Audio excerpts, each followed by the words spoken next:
let us now derive the condition for constructive interference and destructive interference. हम लोग ने देखा था कंस्ट्रक्टिव इंटरफेरेंस मतलब क्रेस्ट आएंगे और एक बड़ा क्रेस्ट बनेगा, ब्राइट स्पॉट मिलेगा. तो for that the condition is path difference should be integral multiple of wavelength. Delta x is P lambda. And destructive interference कब होगा? जब क्रेस्ट और ट्रफ मिलेगा, नलिफाई हो जाएगा, जीरो एम्पलीट्यूड होगा. तो for that we get dark spot. तो condition for that is path difference is p minus half times lambda. Let us now derive these two conditions. तो पहले तो हम लोग याद करेंगे जब दो वेव्स आपस में आते हैं और मीट करते हैं एक पॉइंट पे, तो we use principle of superposition. तो बाय प्रिंसिपल ऑफ सुपरपोजिशन अगर हमारे पास दो वेव्स है, एक wave y1 is equal to a1 sine of omega t minus kx और दूसरा wave y2 is equal to a2 sin of omega t minus kx plus phi.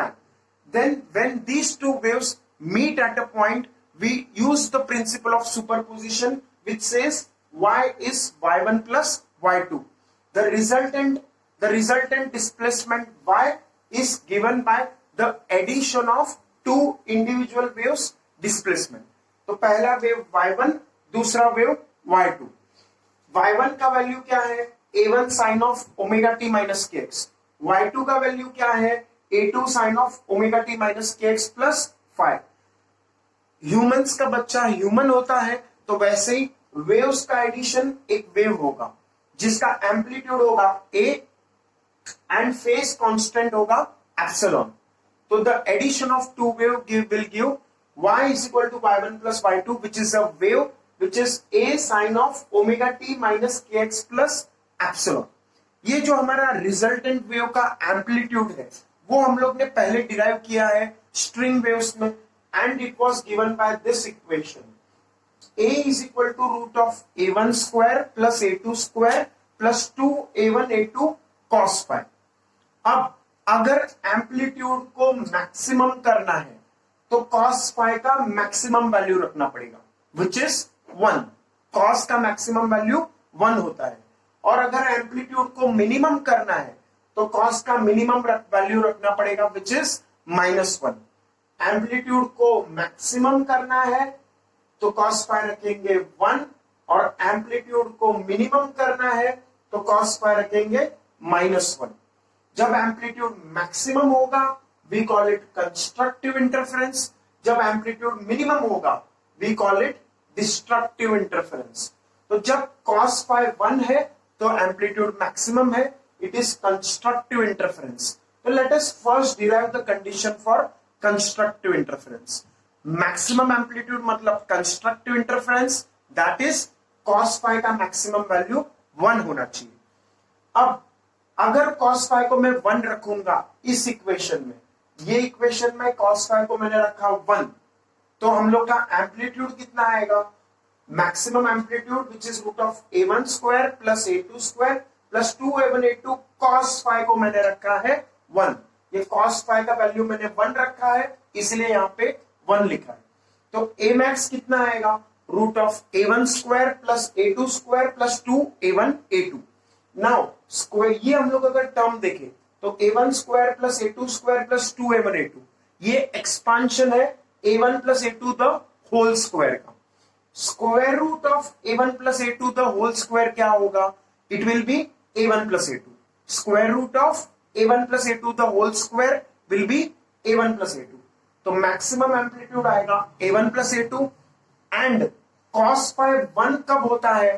तो cos phi 1 होता है जब phi का वैल्यू होता है 0, क्योंकि cos ऑफ 0 कितना है? 1.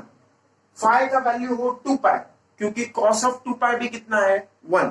cos ऑफ 0 1, cos ऑफ 2 पाई भी 1, cos ऑफ 4 पाई भी 1, cos of integral multiple of 2 पाई भी 1 है. 2 पाई 2p पाई ये हम लोग का कंडीशन आएगा. देखो एंगल का वैल्यू 0 हो, 2 पाई हो, 4 पाई हो तो हम लोग का cos का वैल्यू 1 आएगा. cos ऑफ 0 कितना है? 1. cos ऑफ 2 पाई कितना है? 1. cos ऑफ 4 पाई कितना है? 1. तो इसीलिए हम लोग को कंडीशन क्या आएगा इन जनरल, 2n पाई होना चाहिए, 2p pi, where p is integer, phi should be integral multiple of 2 pi, p into 2 pi मतलब 2p पाई। तो फेज डिफरेंस इन दोनों वेव्स में क्या है, y1 और y2 में फेज डिफरेंस कितना है, तो if we subtract the phase of 1 from phase of 2 then we remain phi। तो phi हम लोग का फेज डिफरेंस है, तो phi हम लोग का फेज डिफरेंस है, इसीलिए मैंने लिखा डेल्टा phi। डेल्टा phi का वैल्यू आएगा 2p पाई, डेल्टा phi का वैल्यू आएगा 2p पाई। अब डेल्टा phi का इक्वेशन हम लोग ने पिछले इक्वेशन में निकाला, phase difference is 2 pi by lambda into path difference, delta phi phase difference is 2 pi by lambda into path difference. तो ये आ गया 2p पाई के इक्वल, पाई पाई मैंने कैंसिल किया, 2 मैंने कैंसिल किया, तो डेल्टा एक्स आ गया p lambda. This is the condition for constructive interference. Constructive interference का कंडीशन क्या आया, delta x is p lambda. अब ये कंडीशन तो हम लोग ने डिराइव कर लिया, पार्ट डिफरेंस p लैम्बडा होगा तो कंस्ट्रक्टिव इंटरफेरेंस होगा। अब हम लोग दूसरा कंडीशन डिराइव करते हैं डिस्ट्रक्टिव इंटरफेरेंस के लिए। डिस्ट्रक्टिव इंटरफेरेंस में एम्पलीट्यूड मिनिमम होगा, तो मिनिमम एम्पलीट्यूड मतलब डिस्ट्रक्टिव इंटरफेरेंस मिनिमम एम्पलीट्यूड कब होगा, when cos phi is minimum which is -1। cos का मिनिमम वैल्यू कितना होता है, -1, तो cos phi -1 होगा तो डिस्ट्रक्टिव इंटरफेरेंस होगा।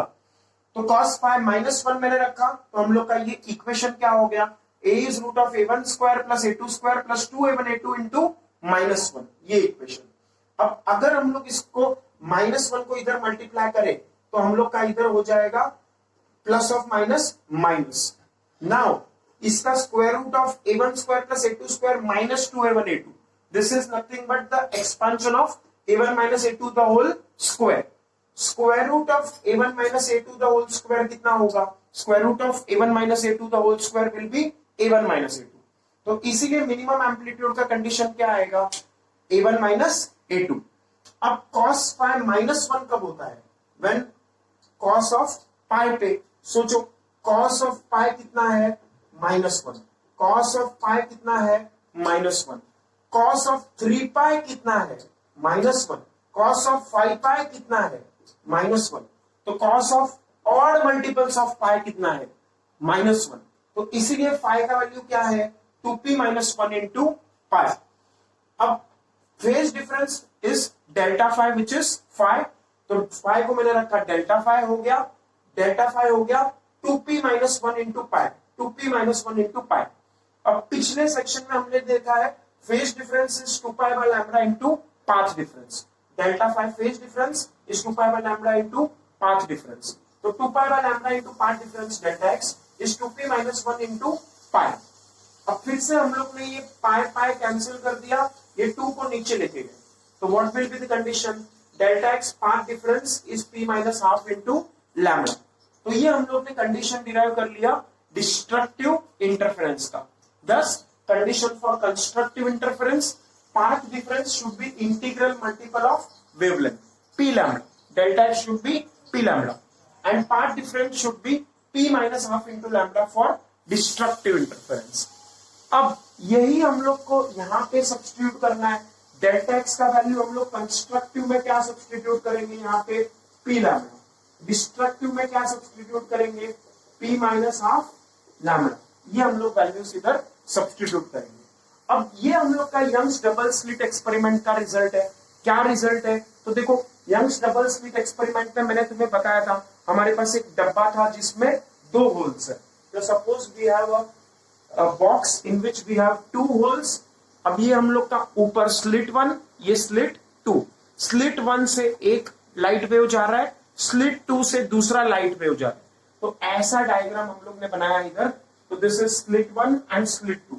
तो 2 स्लिट से हमारे पास और दोनों मीट कर रहे हैं P पॉइंट पे। ये पेंसिल है Y1 इक्वेशन, बॉल पेन है Y2 इक्वेशन। दोनों वेव्स कहां मीट कर रहे हैं, स्क्रीन पे एट पॉइंट P। तो this is our point P where wave Y1 and Y2 are meeting. Y1 travel कर रहा है डिस्टेंस x, Y2 ट्रेवल कर रहा है distance x plus delta x। Now the distance for between mid point, ये देखो ये मिड पॉइंट है, दोनों स्लिट्स का जो मिड पॉइंट है उसको मैंने एम मार्क किया है। डिस्टेंस बिटवीन स्लिट्स, दो स्लिट्स S1 और S2, उसके बीच में डिस्टेंस मैंने क्या दिखाया, D। जैसे हमारे पास यहाँ पे दो होल है ना, इन दोनों होल्स के बीच में डिस्टेंस कितना है, स्मॉल d। और distance between slit and screen, ये हमारा स्क्रीन है, ये स्लिट और स्क्रीन, ये distance capital D। Distance between slit and screen कितना है, capital D। Distance between slit and screen capital D। Distance between two slits small d। M is the mid point of the slits. M के opposite मैंने screen पे एक point लिया, उसको बोला M dash.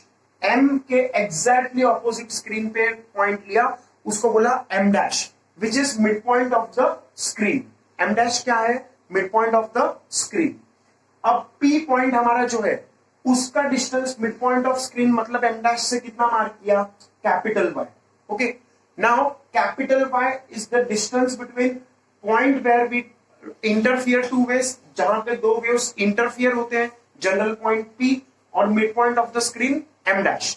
तो कैपिटल Y का value और डेल्टा X का वैल्यू कैसे रिलेटेड है वो हम लोग देख रहे हैं। How this capital Y and delta X are related, how this capital Y distance and path difference delta x are related. They are related by this equation, capital Y is capital D upon small d into delta x. ये हम लोग relation थोड़ी देर में prove करेंगे, but let me revise once more. Capital Y क्या है, distance from mid point of the screen to the point P where we are considering the interference. Capital D क्या है, distance between slit and screen. Slit और यहाँ पे पीछे light source भी है, लाइट सोर्स से स्क्रीन का डिस्टेंस भी उतना ही होगा, कैपिटल D। फिर स्मॉल d क्या है, डिस्टेंस बिटवीन टू स्लिट्स। फिर डेल्टा x क्या है, path difference. So these are the terms which we have here. Now let us substitute the values of delta x. एक एक करके डेल्टा x का वैल्यू हम लोग सब्सटीट्यूट करते हैं। तो डेल्टा x का वैल्यू कंस्ट्रक्टिव इंटरफेरेंस के लिए कितना है, n लैम्डा या p लैम्डा। डेल्टा x का वैल्यू कंस्ट्रक्टिव इंटरफेरेंस के लिए p लैम्डा। तो लेट मी सब्सटीट्यूट कंस्ट्रक्टिव के लिए और दूसरा डिस्ट्रक्टिव के लिए। तो डिस्ट्रक्टिव के लिए क्या निकला था, delta x is p minus half into lambda. Constructive के लिए डेल्टा एक्स कितना है, p लैम्डा। तो कैपिटल Y क्या हो जाएगा, capital D by small d into delta x. यहां पे भी वही है, capital Y is capital D by small d into delta x. Okay, अब हम लोग ने यहाँ पे कंस्ट्रक्टिव में कंडीशन क्या है डेल्टा एक्स का, p लैम्डा। तो कैपिटल Y क्या हो जाएगा, capital D by small d into p lambda. तो ऐसा कंडीशन आएगा। और यहाँ पे कंडीशन क्या आएगा, capital Y is equal to capital D upon small d into delta X का वैल्यू इधर कितना है, p minus half into lambda, p minus half into lambda. तो ये कैपिटल Y का वैल्यू आ जाएगा। अब अगर मैं यहाँ पे p का इंटीजर है तो वैल्यू एक एक करके सब्स्टिट्यूट करूं, मान लो 0 से, तो कैपिटल Y का वैल्यू क्या आएगा, 0। फिर 1 वैल्यू सब्स्टिट्यूट किया तो क्या हो जाएगा, capital D by small d into lambda. फिर 2 वैल्यू सब्स्टिट्यूट किया तो क्या आ जाएगा, 2 capital D lambda by small d।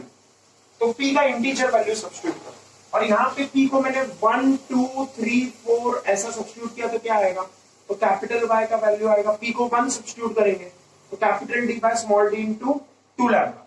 क्योंकि 1 सब्स्टिट्यूट किया तो 1 माइनस हाफ, हाफ, तो हाफ मतलब डिनोमिनेटर में 2 आएगा, capital D lambda upon 2d। तो this will be the first term. फिर 2 सब्स्टिट्यूट किया p का वैल्यू, तो 2 माइनस हाफ क्या हो जाएगा, 3/2। तो 3/2 मतलब हम लोग का आंसर आएगा 3d लैम्डा बाय 2d। ऐसे ही अगला क्या आएगा, 5d लैम्डा बाय 2d। तो ऐसे पॉइंट्स रहेंगे जहां पे हम लोग को डिस्ट्रक्टिव इंटरफेरेंस होगा। We will have destructive interference of the screen at this points. तो देखो y इज इक्वल टू 0 पे क्या है, constructive interference. y is equal to ये 0, ये पॉइंट